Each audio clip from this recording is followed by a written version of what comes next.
We installed the Farmbot systems about 3 years ago and on one site, and then as soon as we seen that, bang, it went on the other 3 straight away. Built up our systems from that, pressure sensors and water flow meters to help manage all our water requirements.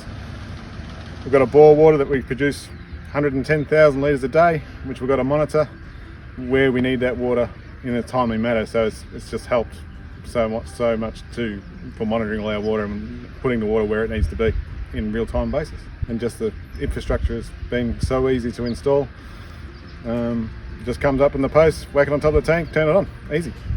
The pressure one as well, I think within 2 weeks of installing them, it saved us in one of our pumps. So we lost one of the pumps, burnt out, broke down, and yeah, we managed to get that pump replaced in good time, so we didn't have a catastrophe on our hands. That pump, it paid for the system 10 times over. If we had had a catastrophe and lost birds, it paid for the system 10 times over straight away.